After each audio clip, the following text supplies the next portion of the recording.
wabarakatuh. Salam sejahtera buat kita semua. Selamat pagi. Sebelumnya, perkenalkan, nama saya Franciscus Parasian Sitomorang, NPM 1740302002. Saya salah satu mahasiswa dari Universitas Borneo Tarakan, Fakultas Teknik, jurusan Teknik Elektro angkatan 2017. Nah, di sini saya akan mempresentasikan ataupun menjelaskan tentang materi metodologi penelitian. Apa sih itu metodologi penelitian? Apa saja sih jenis-jenis dari metodologi penelitian? Bagaimana sih cara kita ataupun langkah-langkah kita dalam melakukan penelitian? Nah, di sini dalam video ini nanti saya akan menjelaskan tentang itu semua. Nah, sebelumnya saya melakukan hal ini, mempresentasikan ini sebagai salah satu syarat untuk memenuhi tugas yang diberikan dalam mata kuliah metodologi penelitian. Oke, tanpa berlama-lama kita langsung masuk dalam slide. Oke, langsung saja kita masuk pada slide pertama, yaitu metodologi penelitian. Lanjut. Nah, sebelum kita melangkah lebih jauh untuk memahami apa itu metodologi penelitian, di sini kita harus paham apa itu pengertian dasar dari metodologi penelitian. Nah, sebelumnya itu kita harus mengerti apa sih itu penelitian. Nah, di sini penelitian merupakan proses pengumpulan data yang bertujuan untuk menjawab pertanyaan mengenai fenomena kehidupan tertentu yang memungkinkan peneliti bisa lebih memahami aspek kehidupan yang dikajinya dengan cara terstruktur dan sistematis. Nah, jadi output dari suatu penelitian ini adalah terjawabnya suatu pertanyaan yang ada di dalam pikiran si peneliti tentang fenomena kehidupan ini yang dikajinya dengan cara terstruktur, sistematis, dan secara ilmiah. Nah, beberapa ahli juga mengatakan ataupun mengeluarkan pendapatnya mengenai pengertian dari penelitian ini, seperti yang dinyatakan oleh Sugiono 2006 yang mengatakan bahwa penelitian merupakan cara ilmiah untuk mendapatkan data dan tujuan dan kegunaan tertentu. Sementara Nur Indrianto dan Supomo yang dituliskan dalam buku Metode Penelitian Bisnis tahun 2002 mengatakan bahwa penelitian merupakan refleksi dari keinginan untuk mengetahui sesuatu berupa fakta-fakta ataupun fenomena alam.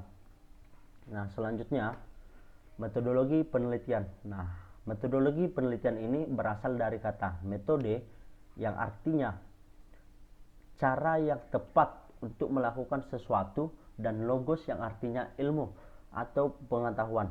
Jadi metodologi artinya cara melakukan sesuatu, cara kita untuk melakukan sesuatu dengan menggunakan pikiran secara seksama untuk mencapai tujuan. Nah, cara dalam melakukan sesuatu hal yang menggunakan pikiran kita, tujuannya adalah untuk mencapai tujuan yang kita inginkan. Dalam metodologi penelitian ada beberapa hal yang harus kita ketahui. Nah, seperti masalah, rumusan masalah, landasan teori, kerangka berpikir, dan pengajuan hipotesis.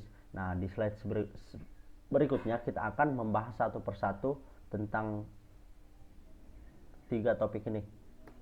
Nah, masalah. Penemuan permasalahan penelitian adalah salah satu tahap yang penting dalam sebuah penelitian. Keadaannya jelas, apabila masalah tidak ditemui, maka sebuah penelitian tidak perlu untuk dilakukan.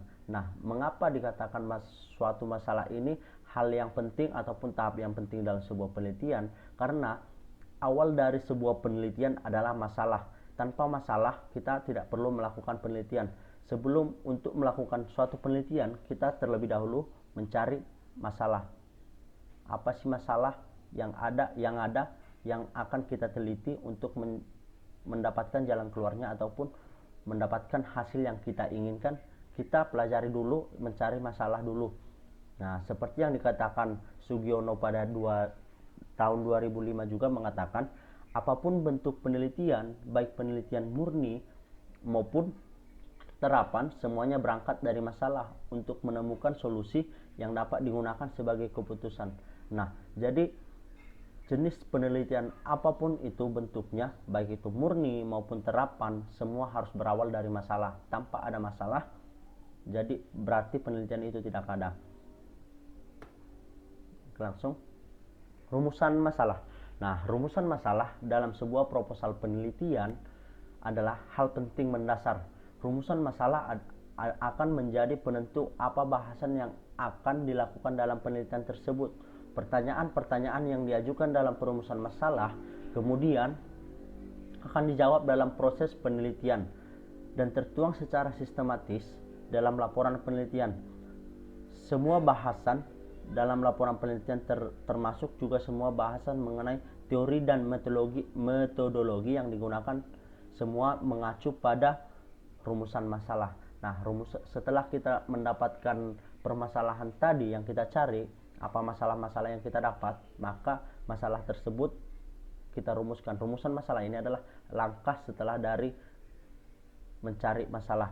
Nah, di dalam rumusan masalah ini di sini adalah dasar mengapa di sini akan kita masukkan pertanyaan-pertanyaan perihal masalah yang kita dapat, kemudian akan dijawab dalam proses penelitian nanti. Nah, dalam penelitian nanti itu kita akan menjawab semua pertanyaan-pertanyaan yang dirumuskan dalam rumusan masalah ini. Oke, langsung lanjut. Rumusan masalah menurut para ahli. Nah, di sini juga beberapa ahli mengatakan seperti Pariata Westra 1981 mengatakan bahwa suatu masalah yang terjadi apabila seseorang berusaha mencoba suatu tujuan atau percobaannya yang pertama untuk mencapai tujuan itu hingga berhasil.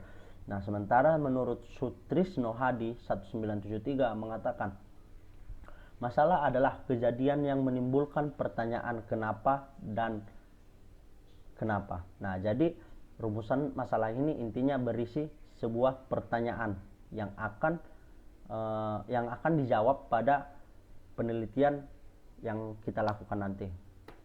Oke, langsung saja. Bentuk masalah dapat dikelompokkan ke dalam bentuk masalah deskriptif, komparatif, dan asosiatif. Nah, jadi masalah ini memiliki kelompok-kelompok juga, kelompok-kelompok tertentu. Nah, kita akan bahas satu persatu. Yang pertama itu adalah rumusan masalah deskriptif. Rumusan masalah deskriptif adalah suatu rumusan masalah yang berkenaan dengan pertanyaan terhadap keberadaan variabel atau lebih ataupun variabel yang berdiri sendiri. Jadi dalam penelitian ini, penelitian tidak membuat perbandingan variabel itu pada sampel yang lain. Jadi tidak ada perbandingannya teman-teman sekalian, dan mencari hubungan variabel itu dengan variabel yang lain. Nah, jadi pada rumusan masalah deskriptif kita tidak membandingkan variabel satu dengan variabel yang lain. Akan tetapi kita di sini mencari hubungan antara variabel satu dengan variabel yang lain. Penelitian semacam ini untuk selanjutnya dinamakan penelitian deskriptif. Nah, rumusan masalah komparatif. Nah, rumusan masalah komparatif yaitu suatu rumusan masalah penelitian yang membandingkan keberadaan suatu variabel atau lebih pada dua atau lebih sampel yang berbeda atau pada waktu yang berbeda. Nah, di sini kalau kita lihat teman-teman sekalian, antara rumusan masalah deskriptif dan rumusan masalah komparatif ini berbanding terbalik. Pada rumusan masalah deskriptif tadi mengatakan bahwa tidak ada yang namanya perbandingan variabel satu dengan yang lain, akan tetapi mencari hubungan variabel satu dan variabel yang lain. Sementara di sini dikatakan pada rumusan masalah komparatif, di sini menjelaskan bahwa di sini kita akan membandingkan keberadaan suatu variabel atau lebih pada dua atau lebih sampel yang berbeda. Nah, selanjutnya rumusan masalah asosiatif. Rumusan masalah asosiatif adalah rumusan masalah penelitian yang menanyakan hubungan antara dua variabel atau lebih. Nah, di sini pada maksudnya apa? Di sini kita mempertanyakan hubungan dari variabel satu dengan variabel yang lain ataupun dua variabel lebih. Nah, jadi di sini dapat disimpulkan pada rumusan masalah deskriptif di sini adalah intinya adalah mencari hubungan antara variabel satu dengan variabel lain.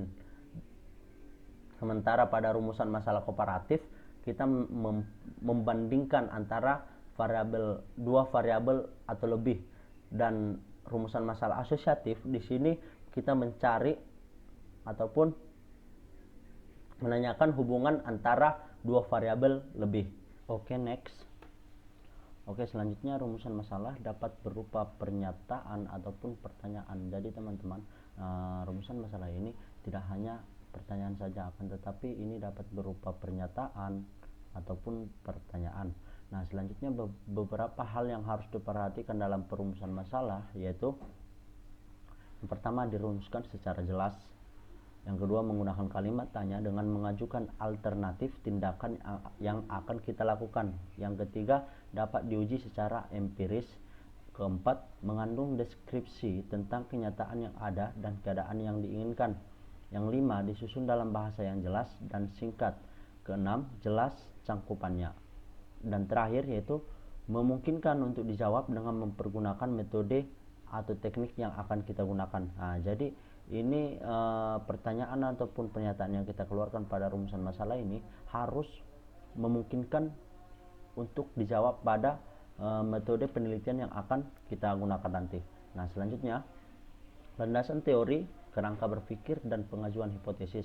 Nah, langkah kedua setelah merumuskan masalah, jadi teman-teman, landasan teori ini merupakan langkah kedua dari ataupun setelah dari rumusan masalah. Langkah kedua setelah merumuskan masalah adalah mencari teori-teori, konsep-konsep, dan generalisasi hasil-hasil penelitian yang dapat dijadikan landasan teoritis untuk pelaksanaan penelitian. Kerangka berpikir yang baik akan menjelaskan secara teoritis pertautan antara variabel yang diteliti. Hipotesis merupakan jawaban sementara terhadap rumusan masalah pada saat penelitian, di mana rumusan masalah penelitian telah dinyatakan dalam sebuah kalimat pertanyaan. Nah, ya maksudnya teman-teman, pada hipotesis ini setelah kita melakukan mencari masalah dan kita rumuskan, nah muncullah namanya hipotesis. Nah, hipotesis ini merupakan jawaban sementara ataupun ibaratnya kita menerka-nerka dugaan kita dari hasil penelitian ini, akan tetapi hipotesis ini belum pasti hanya karena konteksnya hanya sementara. Nah, selanjutnya macam-macam penelitian. Oke, sebenarnya macam-macam penelitian ini yang saya ambil dalam presentasi ini hanya dua, yaitu metode kuantitatif dan kualitatif. Karena mengapa saya mengambil yang dua itu? Karena dalam penelitian di lingkup mahasiswa yang sering digunakan adalah metode penelitian kuantitatif dan metode penelitian kualitatif. Nah, yang pertama yang saya bahas ialah metode penelitian kuantitatif. Dalam metode ini, teori ilmiah yang telah diterima kebenarannya dijadikan acuan dalam mencari kebenaran selanjutnya. Ujun S. Surya Sumantri dalam bukunya Ilmu dan Perspektif Moral Sosial dan Politik pada tahun 2000, ia menyatakan bahwa pada dasarnya metode ilmiah merupakan cara ilmu memperoleh dan menyusun tubuh pengetahuan berdasarkan, yaitu pertama, kerangka pemikiran yang bersifat logis dengan argumentasi yang bersifat konsisten dengan pengetahuan sebelumnya yang telah berhasil disusun. B. Menjabarkan hipotesis yang merupakan deduksi dari kerangka pemikiran tersebut. C. Melakukan verifikasi terhadap hipotesis termasuk untuk menguji kebenaran secara faktual. Selanjutnya, untuk prosedur melakukan penelitian kuantitatif, di sini ada 6 langkah. Penelitian ini dalam pelaksanaan berdasarkan prosedur yang telah direncanakan sebelumnya. Adapun prosedur penelitian kuantitatif terdiri dari tahapan-tahapan seperti identifikasi permasalahan. Nah, ini tadi yang seperti yang kita jelaskan terlebih dahulu. Sebelum kita melakukan sebuah penelitian, kita harus mencari masalah dulu. Nah, setelah kita memiliki masalah, kita melakukan identifikasi permasalahan. Nah, selanjutnya studi literatur, pengembangan kerangka konsep, identifikasi dan definisi variabel, hipotesis dan pertanyaan penelitian, pengembangan desain penelitian dan teknik sampling. Oke, selanjutnya tipe-tipe penelitian kuantitatif. Ternyata Penelitian kuantitatif ini memiliki tipe. Berdasarkan sifat-sifat permasalahannya, penelitian kuantitatif dapat dibedakan menjadi beberapa tipe sebagai berikut. Ini dikemukakan oleh Surya Brata pada tahun 2000 dan Sudarman, Danim, dan Darwis pada tahun 2003. Yang pertama, penelitian deskriptif, penelitian korelasional, penelitian kausal komparatif, dan penelitian tindakan, penelitian perkembangan, dan penelitian eksperimen. Selanjutnya, macam-macam penelitian. Tadi kan kita menjelaskan metode kuantitatif. Nah, sekarang kita menjelaskan metode kualitatif. Nah, penelitian kualitatif adalah penelitian yang digunakan untuk meneliti pada kondisi objek alamiah, di mana peneliti merupakan instrumen kunci. Menurut Saryono pada tahun 2010, penelitian kualitatif merupakan penelitian yang digunakan untuk menyelidiki, menemukan, menggambarkan, dan menjelaskan kualitas atau keistimewaan dari pengaruh sosial yang tidak dapat dijelaskan, diukur, atau digambarkan melalui pendekatan kuantitatif. Nah, di sini maksudnya pada metode kualitatif dia dapat diukur dan digambarkan melalui pendekatan.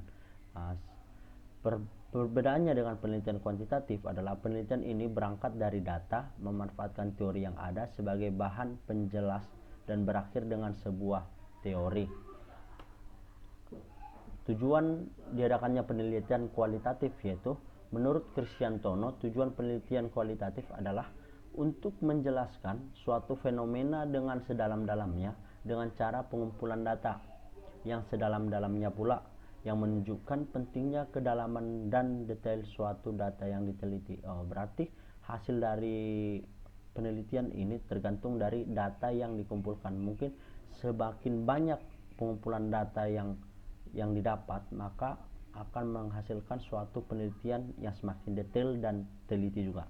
Pada penelitian kualitatif, semakin mendalam teliti dan tergali suatu data yang didapatkan, maka bisa diartikan pula bahwa semakin baik kualitas penelitian tersebut. Nah, seperti yang saya katakan sebelumnya, berarti hasil dari penelitian kualitatif ini tergantung dari data yang kita kumpulkan. Semakin banyak data yang kita dapatkan, semakin banyak data yang pasti kita peroleh, maka hasilnya akan semakin teliti dan sesuai yang kita harapkan. Maka dari segi besarnya responden atau objek penelitian, metode penelitian kualitatif memiliki objek yang lebih sedikit dengan penelitian kuantitatif, sebab lebih mengedepankan bukan kuantitas data. Prosedur penelitian kualitatif. Prosedur pelaksanaan penelitian kualitatif bersifat fleksibel sesuai dengan kebutuhan serta situasi dan kondisi di lapangan. Secara garis besar, tahapan penelitian jenis kualitatif adalah sebagai berikut. Yang pertama, merumuskan masalah sebagai fokus penelitian, mengumpulkan data di lapangan, menganalisa data, merumuskan hasil studi, menyusun rekomendasi untuk pembuatan keputusan. Jadi teman-teman, kalau kita prosedur penelitian kualitatif sebenarnya sedikit lebih simpel ya, karena proses pelaksanaan penelitian kualitatif ini bersifat fleksibel sesuai dengan kebutuhan kita di lapangan aja. Oke, next. Nah, tipe-tipe atau jenis penelitian kualitatif. Nah, di sini tipe-tipe atau jenis kualitatif ada terbagi antara lain. Penelitian dengan pendekatan kualitatif dapat dibedakan menjadi 5 tipe utama, yaitu fenomenologi, etnografi, case study research, grounded theory, dan historical research yang dikemukakan oleh Johnson pada tahun 2005. Berikut penjelasan dari kelima jenis penelitian kualitatif tersebut. Yang pertama, fenomenologi. Penelitian fenomenologi dapat dimulai dengan memperhatikan dan menelah fokus fenomena yang akan diteliti, yang melihat berbagai aspek subjektif dari perilaku objek. Etnografi. Metode penelitian etnografi adalah penelitian yang memiliki tujuan untuk mengkaji bentuk dan fungsi bahasa yang tersedia dalam budaya yang selanjutnya digunakan untuk berkomunikasi oleh individu di dalamnya. Studi kasus. Metode penelitian studi kasus meneliti suatu kasus atau fenomena tertentu di dalam lingkup masyarakat yang dilakukan secara mendalam untuk mempelajari latar belakang interaksi yang terjadi. Selanjutnya, Metode teori dasar. Peneliti kualitatif, metode teori dasar adalah penelitian yang dilakukan untuk menemukan suatu teori atau untuk menguatkan teori yang sudah ada dengan mengkaji prinsip dan kaidah dasar yang ada. Nah, yang terakhir, yang kelima, metode historis. Metode historis yaitu penelitian metode historis, penelitian yang memiliki fokus penelitian berupa peristiwa yang sudah berlalu dan melakukan rekonstruksi masa lalu dengan sumber data atau saksi sejarah yang masih ada hingga saat ini. Nah, tahapan dalam penelitian kualitatif. Ada 5 tahap bagi para peneliti jika ingin melakukan penelitian jenis kualitatif itu. Yang pertama, mengangkat permasalahan, memunculkan pertanyaan penelitian, mengumpulkan data yang relevan, melakukan analisa data, serta menjawab pertanyaan penelitian. Baik, sekian persentase yang saya bisa paparkan, kurang lebihnya mohon dimaafkan. Salam sejahtera buat kita semua. Sekian dan terima kasih.